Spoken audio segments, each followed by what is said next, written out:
Hi, welcome. We are the Group 2 and we will talk about joint ventures and co-ownership.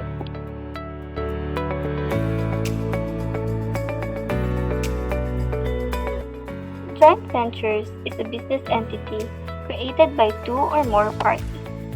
Generally, it is characterized by shared ownership, shared returns, and shared governance.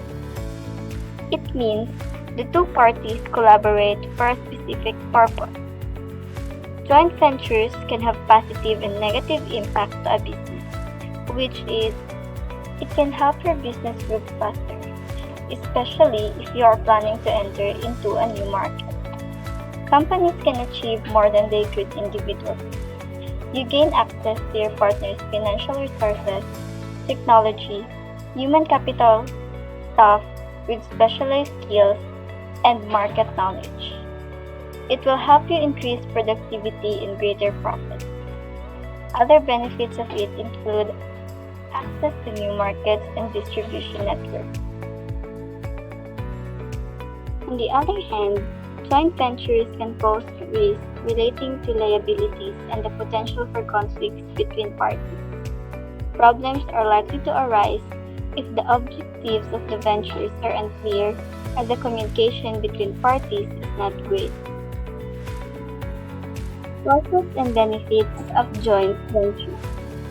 The reasons behind forming a joint venture include business expansion, development of new products, or moving into new markets, particularly overseas. Your business may have strong potential for growth, and you may have innovative ideas and products. Having agreements with local companies can provide valuable insights and connections, making it easier to expand your customer base. Additionally, one of the most important joint venture advantages is that it can help your business grow faster, increase productivity, and generate greater profits, leading to a wider range of capabilities and an edge to your competitors. It also includes other benefits just like access to new markets and distribution networks, enhanced credibility and innovation. Let's proceed to the types of joint venture. First, project tax venture. In tax, a project joint venture is a collaborative effort by two or more parties to carry out a specific project such as construction, development, or research. The joint venture is often recognized as a separate entity for reporting and tax purposes.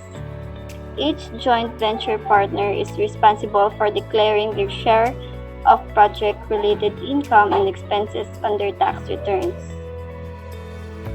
Second is contractual structure. In the context of taxation, the contractual structure of a joint venture refers to the agreements and arrangements made between the parties involved about how taxes will be managed and allocated within the enterprise. This structure specifies how revenue, expenses, profits, and losses will be allocated among participants for tax reporting reasons. The contractual framework helps to ensure clarity and transparency in the joint venture's taxation. Third is general partnership. In taxation, a general partnership is a commercial arrangement in which two or more individuals or entities collaborate to conduct a trade or company. In a general partnership, all partners share in the business profits, losses, and management. It is not treated as a separate taxable entity under tax law. The partnership's revenues and losses pass through to the individual partners, who record their separate amounts of partnership income or loss on their personal tax returns. And lastly is partnership. In taxation, a partnership is a business entity in which two or more individuals or entities collaborate to execute a trade or company. Partnerships are classified as pass-through entities under tax law, which means they do not pay income taxes at the entity level. The profits and losses of the partnership are distributed to the individual partners, who then declare their portion of the partnership's income or loss on their personal tax returns. Now, let's proceed to the examples of joint ventures. Here are some examples of businesses and companies engaging in joint ventures. First on the list is Hulu. Hulu is a streaming service that was founded in 2007 by a group of companies including NBC Universal, News Corporation, the Walt Disney Company, and Providence Equity Partners. It is a way for these companies to compete with Netflix, and it has become one of the most popular streaming services in the world. Next is GSK plc, a British multinational pharmaceutical and biotechnology company headquartered in London. They are well known in the healthcare industry and operate in different segments. GSK had a joint venture with Pfizer to create a new world-leading consumer healthcare, but it recently transitioned into a separate company. It has brought together two highly complementary portfolios of trusted consumer health brands.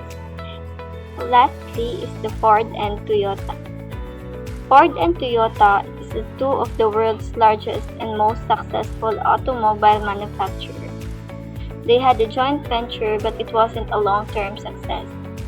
They agreed on a joint venture to develop a new hybrid system specifically designed for light trucks and SUVs.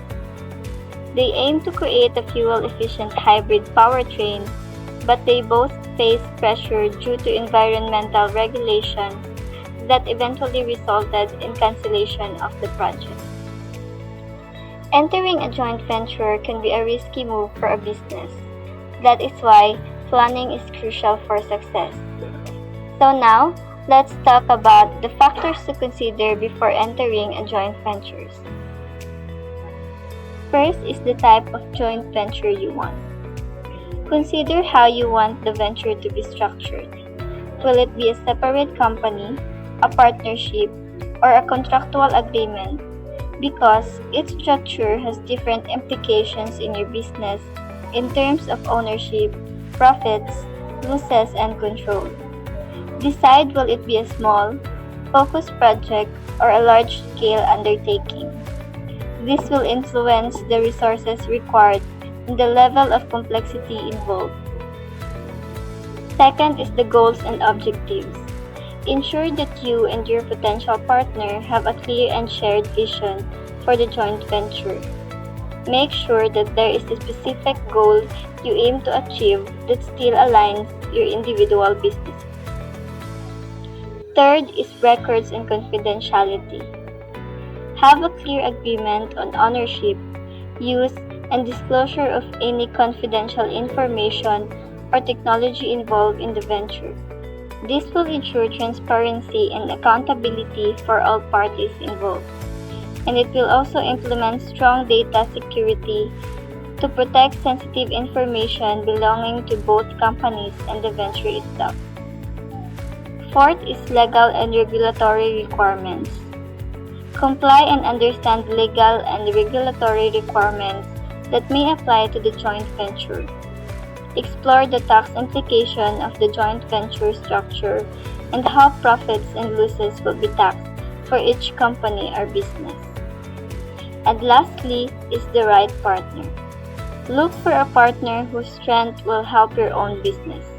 This will allow you to create a more successful venture.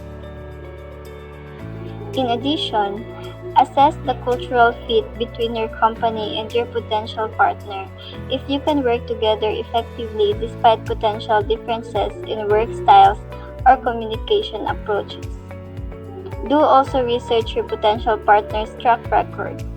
Do they have a history of successful collaboration and reputation for ethical business practices? And now, let's talk about co-ownership.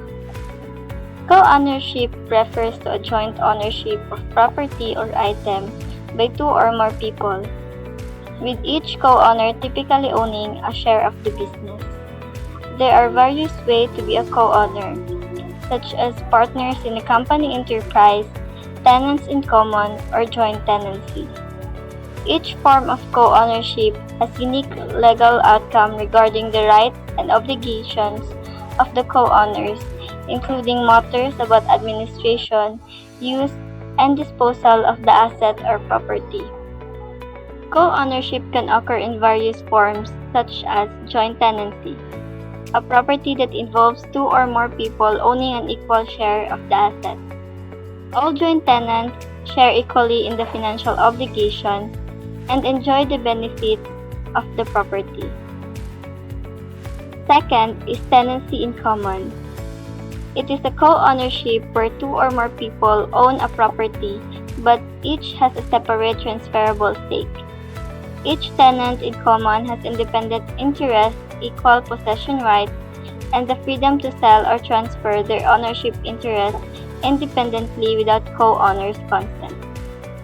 It still involves two or more people co-owning a property with legal rights to a specific ownership share, but this share can be equal or unequal percentage. We have cited three advantages of co-ownership. First is shared costs and responsibilities, where multiple owners can divide expenses like mortgage payments and property maintenance. Next is risk diversification. The financial risk associated with the asset, such as potential depreciation or repairs, are shared among co-owners. In co-ownership, you can share the task and responsibilities associated with managing the property or investment, reducing the burden on any one individual. And lastly is the tax benefit. It includes deductions for expenses and potential exemptions for capital gains and estate taxes, providing financial advantages to co-owners. Co-owners can deduct their proportional share of interest and property taxes paid on the co-owned property. Examples of co-ownership. First is real estate. A married couple might co-own their primary residence as joint tenants or tenants in common. This allows them to share the financial burden and potentially benefit from tax deduction. Second is a family-owned business. A family may co-own a business with each member holding a specific ownership stake. This allows them to share profits and management responsibilities. And third is investment. Two or more people can invest or co-own a rental property, sharing the rental income and the costs associated with managing the property. Now, we will share some tips for successful co-ownership. Successful co-ownership requires effective communication channels to discuss financial responsibilities and decisions openly. Co-ownership also includes active listening to each co-owner's concerns and perspectives to foster understanding and collaboration in managing tax obligations. In addition, in co-ownership, you also need to find common ground on tax strategies and goals to help in creating a cohesive approach to tax planning. If disagreements arise, seeking the assistance of a mediator can facilitate productive discussions and resolutions, ensuring smooth tax management and maintaining a harmonious co-owners relationship.